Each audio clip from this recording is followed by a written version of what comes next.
All right, good afternoon. My name is Gary Yin again. Thanks to Mario allowing me to share some of the research things we did, and I appreciate it for my first opportunity to come to this beautiful island. Really enjoy everything so far. This topic, multi-objective optimization, just to give you sort of the ideas how popular now this day.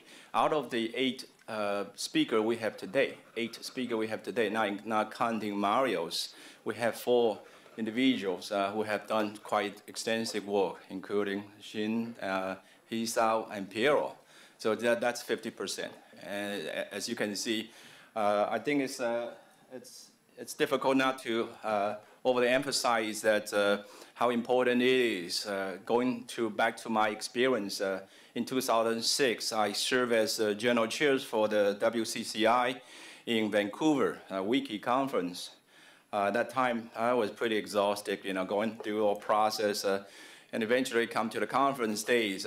In one of the, I forgot, I cannot remember exactly which day, but one of the section, then I decided to sneak into the very quiet, small section room, just try to hide myself, give me some moments of sanity. And then I was stumbled into these topics, the multi-objective optimization. I has, just like Mario say, being studied the neural networks, neural controls aspect of that, and never have anything about evolution computation. I only heard about Xin Yao's names all the time, but that's all I know. And here comes, that I was really enjoy, and for the things that I studied, and turned out it helped a lot of my research on the fault tolerant control as well.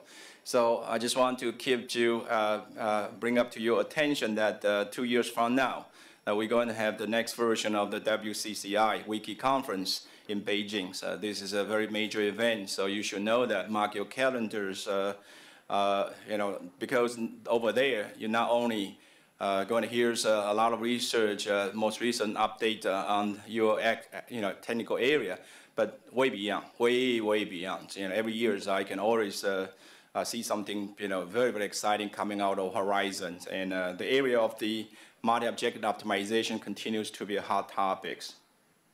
I was unsure that exactly how much background our audience have, so I will just quickly go through some of that and then try to bring up just a few issues that I thought might be interesting for some discussion.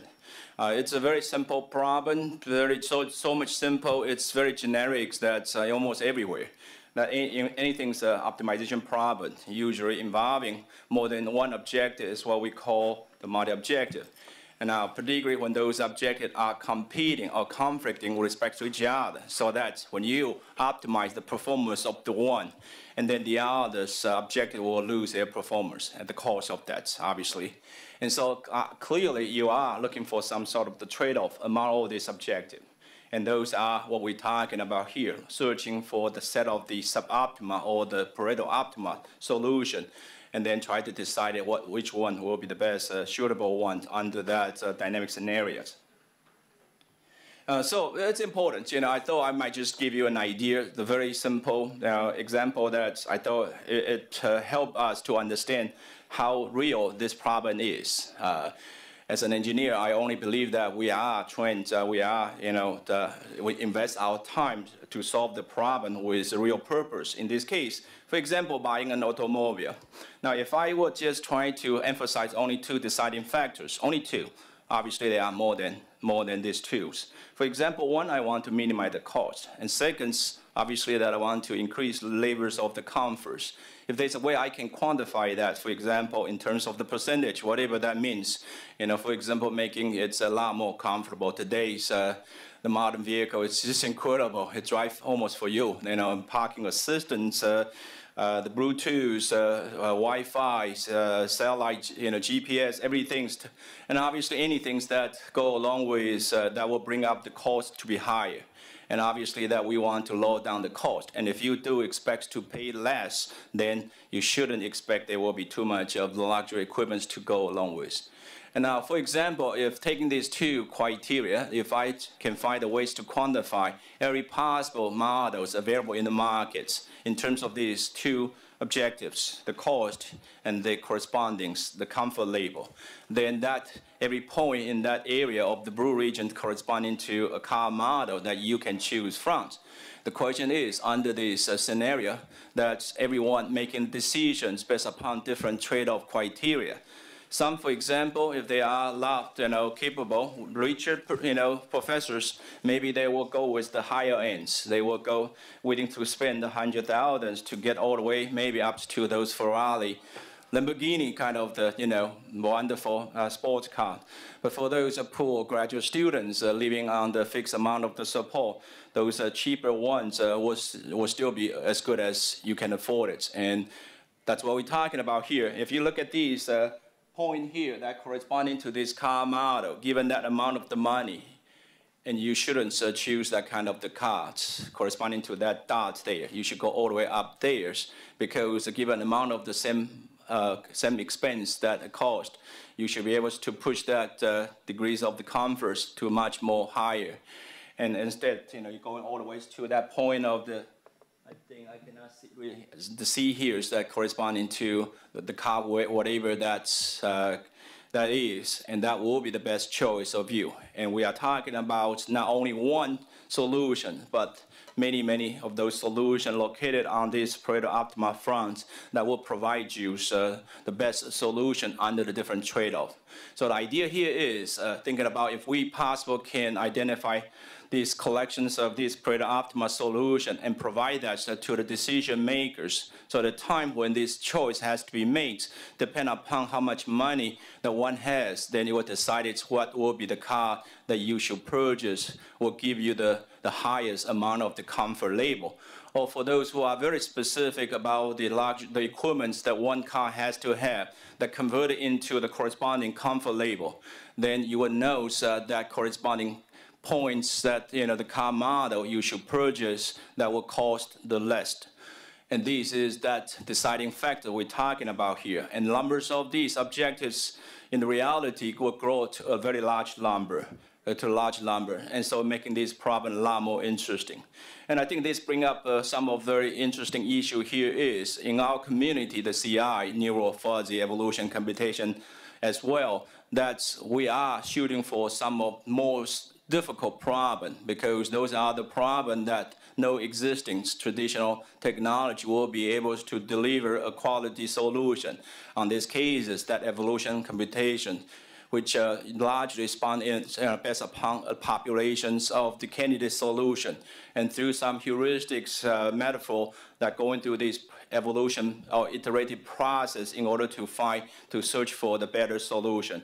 And those are the things that we think that possible could make a difference in this community. Mathematically, all this this optimization problem is pretty simple, straightforward. You can easily see that we are optimize an objective vectors, which is the vector functions of the decision vectors, and then subjected to some constraint, equality or inequality as well. And notice that a lot of problem that has been touched on by Shin, by Piero's mentioned about the dynamics constraints. For example, those G and H could be function of the E environmental state, and those constraints were changing along under the times or even under different events. The same thing F will change too. So these cost functions that could changing. So it calls a moving target that you have to continuously tracking on this optimized. And there's also this approximation there to describing the uncertainty that could easily impose because of the incomplete information that we have about the objective function. So everything's optimization problem per se, you will be able to see it from here. And that's just to the degrees of the complexity that there's no existing technology would be able to do anything closer. And those are kind of the problem that we believe that this evolution computation paradigms that provides one viable, one very unique solutions. A lot of these ideas of the designing this evolution algorithm largely based upon the so-called the Pareto optimality.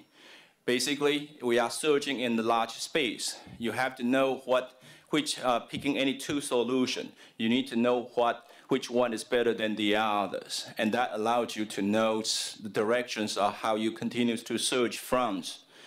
the way how these betters, these concepts is largely based upon the so-called Pareto optimality.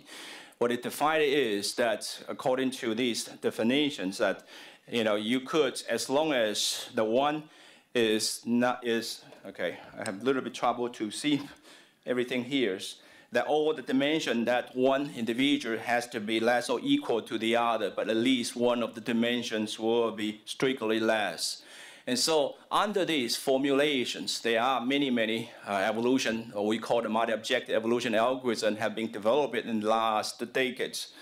And the things has been progressed very well. But we begin to find out that when we are step closer into the practical problem that involving usually even higher dimension, now a lot of problems begin to emerge.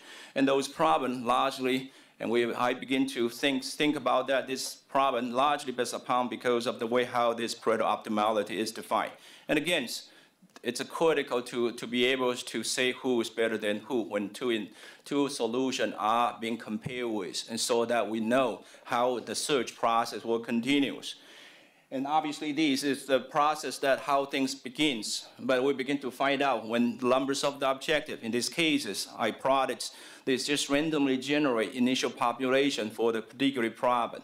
And you will see that when the numbers of objectives begin to grow beyond 5, and then most of these individuals, they all becomes non-dominant according to Pareto optimality with respect to each other.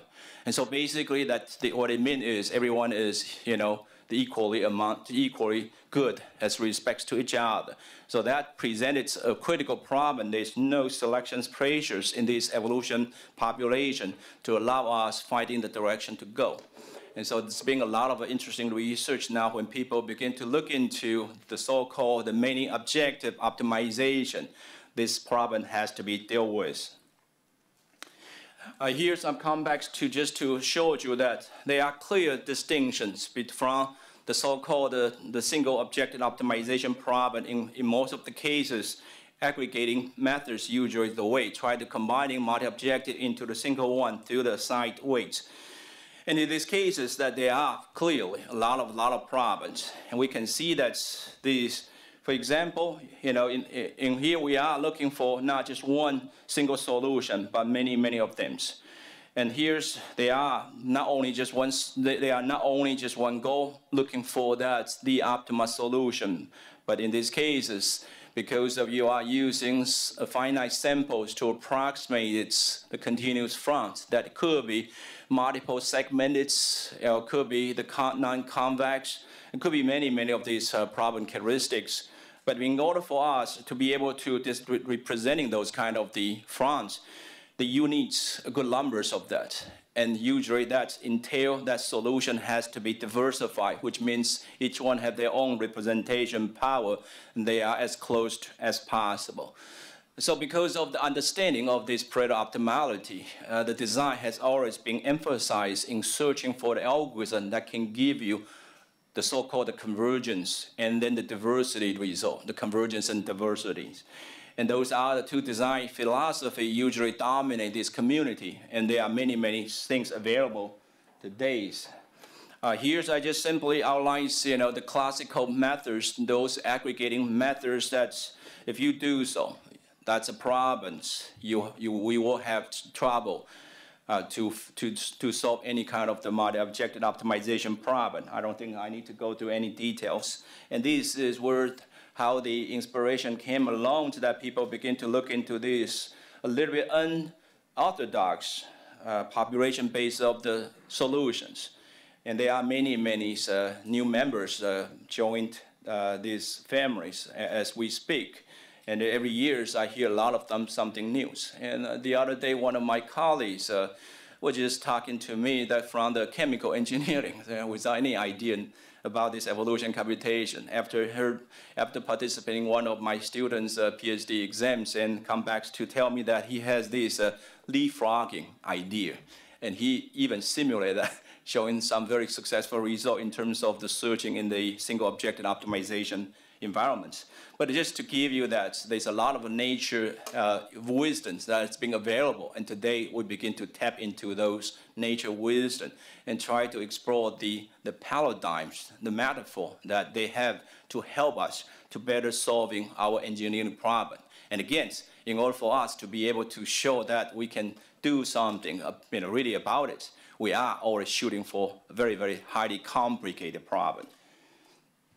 And just to give you an idea here, this is the particle swarm. We just simply created a population of some individual, and I will just allow them to, you can see quickly following these, the paradigms, the way how the particle swarms goes, following the leader through the social and cognitive behavior, and then easily that they can find some quick solution.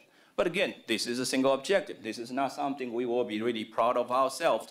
And so a lot of people just really move into finding what have to be done in order, for example, changing to the PSO, in order for these to be suitable for the multi-objective optimization problem. And this is a long, long list of the ideas that has been proposed, and that's not something I would like to spend time here. And this is certainly a very, very active research the domains that I would highly encourage. One thing I want to talk about here today is about the so-called performance matrix. And in this community, in order for us to be able to come to the point that we feel our design is mature enough that could be used to solve the practical problem, the real-world problem, we have to begin with something called the numerical study. So people created artificially these benchmark function. Each of these functions exhibits certain problem characteristics, allow us to be able to test our designed algorithm to see how good they are. And obviously that in order to compare a number of these competitors' different designs, we need to create some sort of the performance matrix in order to be able to quantify their success. And again, this is something very interesting because the way how this product optimality goes, it always emphasizes the convergence and the diversity in these two aspects. And so as a result, most of these performance matrices, they are created in order to quantify certain aspect of that. Some do both in certain ways, and the others does in some other way. So somehow we're always trying to create measures that we will be able to quantify the success of the design. And again, here this is the way how this goes. If someone's come up with an algorithm, okay, if I develop an algorithm in order to assure my papers, my design will be able to well received by the panel reviewers in order to put the paper into the TEC, IEEE Transaction Evolution Computation as an example. We have our editor-in-chief there. So there are people always expect you to do something, to do some comparison, which is well justified. But this is the problem here. And because when this MOE has been created, this is usually the way how the common practice is being done. We always choose numbers of the benchmark problem, and then in order to quantify the performance matrix. And then based upon the set of the very heuristically chosen the performance matrix, then the proposed MOEA, whatever you have, and then obviously that you're going to choose some of the competitors, and then that will be put into a fair test. And then you're going to run that multiple times in order to arrive some statistically meaningful conclusions. After that, you draw the conclusions. And then always the conclusion is the same, although the function chosen was not necessarily the same. You always draw the conclusion that your algorithm is better than the others, but this of the betters is usually under the ideas of that, hey, the functions that I choose and then the matrix that I choose are all decided by me. I am the one to decide it. And so this is under this world conditions environment that I will be able to perform very well. So it's always been a debate, how exactly who is better than who. And is it there really a very fair process that we will be able to say how one is better than the other. And that is what the original idea that we have, just try to have a better understandings. And besides, we all understand that in these no free lunch theorems, basically mean is any algorithms elevated performance over one class of the problem is exactly paid for in loss over the other class. So basically mention that there's no single design that would do the best for all kind of the problem, for all problem. And so on the other hand, what you could really say is every problem, they may have some of the specific category, classes of the problem. The one design will do better than the other. Now, unfortunately, the problem here is that usually the author by themselves, they don't even know what will be it. And so our goal originally is try to find a fair process in order to quantify how one is better than the other, or amount of numbers of the candidates. And then leading to possible that maybe we can revealing some of these problems, the characteristic that one algorithm will be able to do the best. So basically, what I'm trying to say here is, can we try to identify that the problem characteristics that one class of these designs would do better than the other? And in these cases, when the real problem is exhibiting with some sort of the problem characteristic like that, then we would know which algorithm, which design, or which class of the design that you have a better chance to be very successful. So this is just to show you a very simple case study. And here I choose 5 of those state-of-the-art. Well, those who are familiar with these designs will know them very well. The first 2, NSGA2, SPA2, those are the very well regarded sort of like the standards in the community. And there are some things coming out a lot more interesting. And the numbers continue to grow. And there's just no way I will be able to show everything possible here. And for example, MOEAD is one very well cited algorithm now. And I am purposely not to choose our own design in order to confuse, to complicate the process. And here I choose the 6, that's quite a few, benchmark problems, including 2 objectives, 3 objectives, and even up to the 10 objectives. They are indeed 1, 2, 3, 4, 5, 6, 7, 8, 9. So they are indeed 9 benchmark problems. And in this case, 5 different performance matrices. Each one of them try to quantify one or maybe multiple specific the quantity in terms of the convergence and then the diversity. And so we hopefully that under these 5 different categories of this performance matrix all involved, then possible that we will be able to see the real truth and to decide it among of these 5 different algorithms exactly who is the best. And so the idea then go back to for those who being involving with a lot of sporting activity, you always see here that's something called the tournaments.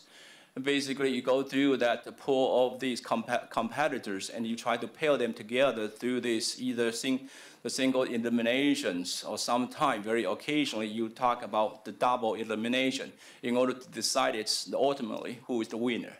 For example, in the USA, most of the university all have these basketball team or even the football teams. And there are so many teams, and exactly who is the best at the end of that. And so there's a process always involving with so-called March Madness. And some of the 65 and 60, well, I don't even know how many they're being chosen now, but good numbers of those teams being chosen and then go through the single elimination process in order to decide who is the ultimate winner. And I thought that will be some good starting point and the amount of the way that we try to make some modifications. So here, this is what we try to do is for the same initial population, we're going to present an initial population to all these 5 algorithms, and then allow them enough times to be able to arrive at non-dominant front. So each one of them will create a solution. And we're going to repeat this 50 times. So the same initial population will be used to exploit the problem characteristic under that quite difference. The problem that we mentioned, the 9 of them, and then a randomly chosen performance matrix, 1 out of those 5 will be decided to find out of those 5 fronts that was created out of from the same initial population who will be the winner. And so allow me to be able to decide it 50 winner out of 50 independent trial. And the reason we have that many is in order to arrive at a statistically meaningful process. And so now I would have the 50 non-dominant fronts to begin with. And let me just to give you an idea for this ZDT1. Out of these 50 fronts, and you can easily see that this is how many winners out of this particular algorithm. SPA2 accounted for 19 of them. And then SGA2 has 11. So you can see those processes involving each one of those 5 performance matrix has been called for in different numbers of time. But the way how this was chosen and as uniformly randomly chosen, so it's pretty fair process. And obviously that we are not doing this just once in order to be able to write some meaningful process. So out of this 50 fronts, then we go through the double elimination process. At the end of this double elimination process, one of these particular fronts will be doomed as the winner. And then we'll go through this process to decide the second winner, and then continues to go on. Okay, this is the double tournament elimination process. So basically, I begin with 50 fronts. Then I'm going to pair them into 25 pairs of the binary tournament. I will have 25 winners, I will have 25 losers. And out of those 25 winners, because it's an odd number, so I'm going to randomly pick one out of those 25 and set that aside. The remaining 24 of them will be paired into 12 pairs of the binary tournament. And so there will be 12 winners, 12 then plus the one I set aside to give me that 13 winners that will go into the winner brackets in the next period, next rounds. And those who lost already up here, you will see that they are in the loser bracket. They lost against, then they will be lost twice. And that's what we mean by double the eliminations. And those will be eliminated from the pool. And some of those winners are coming from the winner coming from the loser brackets, and then those losers coming from the winner bracket, each one of them lost once. That will not be eliminated, and they will be paired against one from each groups in order to go through these 13 pairs of this competition, and allow us to be able to eliminate again. If one lost twice, it will be eliminated forever. So basically, this is the process what continues to go. Allow us to trim this process. And you can see that in this process, that's just the first rounds. The IBEA begin to lost in all the candidates. And it means that indicating that there are some concern that for this IBEA that will be able to handle the problem characteristics that this kind of the problem has to offer. And this process continues to go around to allow us to take the 13 winners, 13 losers to go through this process. Again, throughout that process, out of all these 50 fronts, if any one of them lost twice, then it will be eliminated. Anyone who lost just once or not at all will remain in the pool to allow them to continue through this competition process. And this just to show you that on this process that we begin to see the way how each one of these algorithms responded to these competitions. Number 3, okay, and because I promised to Mario that I want to save more time, so I quickly just run through this result. You see that at the end of that out of these 152 pairs of these minor tournaments, that we will be able to decide that SPA2 seems to offer the overall winners. And here now, out of these 50 fronts, that 18 of them came from the SPA2, 18 of them. So those 18 fronts will be eliminated from that original 50 front. The remaining 32 will go through that process in order to decide who will be the second winner. So I'm just curious, for example, this is the kind of the ideas, the process that try to identify who is the ultimate winner. So I decided to go out to pick another test function. The test functions, in these cases, exhibit the same problem characteristic like this ZDT1.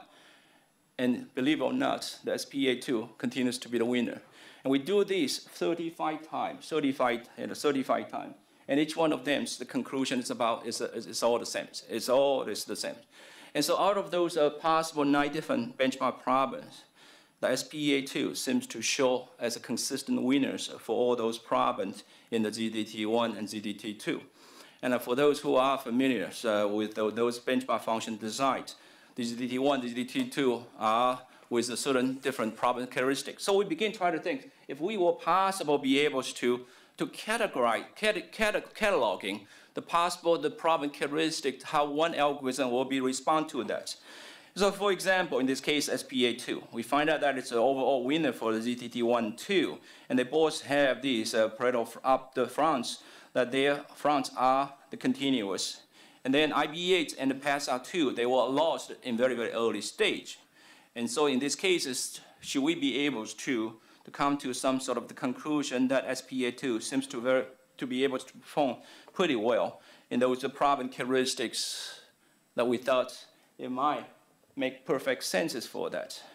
And in these cases, so I decided to look into why we want to do the double elimination. The reason is because if you are choosing a round matrix, in this case, for example, S matrix, if it is being chosen, then the SPA2 will never get a chance to become the winner. Because out of those 5 different matrices that we have, that's only matrix failed to deliver that. And again, every matrix just provide a different aspects of this to be able to quantify how the algorithm perform under the specifics criteria. And so it's very, very important to us that we feel it has to be very, very careful in order to exercise these kind of things. And so continues to go, NSGA2 win always in the ZTT3. And we even, in these cases, try to create another NSGA2, which is exactly same implementation, but label that in a different names, and then allow them to compete. And we find out that one of 50% one and 50% of all these 2 different implementation will win, and they show no bias at all. NSGA2s that indeed showed up that will perform pretty well in those problems have the Pareto optima front that were consisting of several non-continuous, the concave fronts. And then these here show MOEAD. That's a very, very new problem, exhibits a very good performance in the problem that was lots of the local Pareto optima fronts in the Pareto optima solution are the uniformly distributed. And this is the IBE8. It seems like this IBE8 has some very nice property that can deal with the high dimension of the problem. And so there's a lot of interesting for us to begin now try to understand is it possible that I will be able to cataloging the specific problem characteristic, how one algorithm will perform the best. And so that, again, when I'm dealing with the real world problems, if there's a way that I will be able to understand better how these landscapes look like, maybe it give me a better edge to choose a proper design. And now it's interesting here is, it turns out that most of the real world problems, they all exhibit combinations of multiple problem characteristics. And so now going back to what I said earlier is, now can we find a way that I will be able to combine multiple designs into the single framework so that this algorithm will be able to provide, will have the same problem characteristic, the same probability to solving those kind of the problems that we try to challenge it. And so this is very interesting, and we'll continue to look into that. And the remark here is having no single matrix alone that can faithfully quantify the performance of given MOEAs under the real-world scenario. This study is intended in order to reveal that the insight, that pertaining the specific problem characteristic that one MOEA would perform the best, and for a given real-world problem. And again, repeat that what I stated earlier. And so in these cases, that if I would just try to put myself on the spot, thinking about all this possible challenge that we could try to approach, and I still believe that in a larger framework, that evolution computation, indeed, is we are still sort of lacking on these groundbreaking application with a smashing success.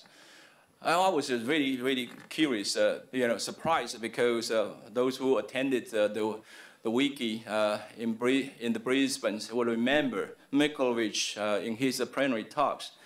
He mentioned primarily talking about that we don't have any successful real-world applications. And you hear a lot of them from Shin's the research and from a lot of other people's, but we just don't get enough visibility, the publicity is out of that. And this is something probably as a society, a professional society like IEEE CIS, it's probably something we really ought to spend time try to make sure that would not be the case. And in this process of the technology growth, things come and go. The CI is really a collection of the toolbox that we have to collectively help to develop it for such a long time. It's really not like the problem domains, like what those our sister society like control, like signal processing. They have the specifics, the problem domains that allow them to, as long as they are there. But we are the technology providers, and it's very, very important for us to be able to show that our technology that will be able to solve some problem nobody else can't. And that's, I believe, it's very, very critical. And there are a lot of force being moving towards the many objective optimization. Many objective optimization from problems going to a high dimensional. There are a lot of things become very, very interesting. So even I mentioned the Pareto optimality is no longer a viable way of quantify who is better than who. And those has to be changed. And how do we handle the constraint and uncertainty and the dynamisms? Those are all the issues that I know many of our colleagues have been working on that. And also very interesting to see that up to this point, there are so many things going on. Can we find the common grounds on the science perspective to be able to describe all this algorithm in a universal language, and so that we will be able to understand better? And again, education is a very, very critical issue. We really have to spend time, and I'm very happy that Jenny and the society has been, continues pushing a lot of on this part of the aspect, helping our younger students to understand what is the neural networks, fuzzy logics, evolution computation. And so with that, I would stop right here.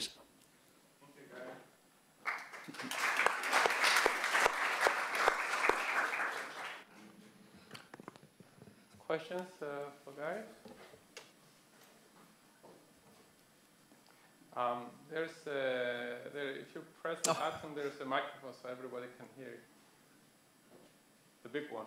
Yeah, I just wonder whether you have a paper on the results. Which result? On these experimental comparisons. Yes. I hope that will coming out TEC very soon. Thank you. Any other questions? Hi, I have a question. So the multi-objective optimization, it seems to me that it's heading towards that it has reached a climax, or that it has reached its it's very well established, and it's currently used in a lot of research. And there are a lot of algorithms, and there's already algorithms embedded in MATLAB. And so, do you think that there is still room for improvement? I mean, how much room do you think there is for improvement? Oh, I think there's a lot of room. Yeah, that's why so many people continues to work on that. Many objectives, for example, HISA is really pioneer on that. It's one of very, very exciting issue, because when a lot of the real world, the real problem we deal with tend to be much higher dimension. I'm talking about just five dimension, and all these existing algorithms are incapable, just deficient in solving all those. So everybody, it's a progression. So we begin with something that we can solve, for example, single objective. Okay, in those paradigms, we are excited about the way the metaphor, the particle swarms, the ants, colonies, all these things continues to show the potential. And now we move into the aspect of taking that to solve the multi-objective, and now to so-called the many objective. And a lot of research being done already on the constraint on the dynamics problem. Those are real things. I came from the fault tolerant control community, and that's the reason I try to do this, looking for a quick research of this optimal solution when the dynamics, the structure on dynamics change, and how you're going to deal with it. Okay. Thank you, Gary. Thank you. And we move on to the next speaker.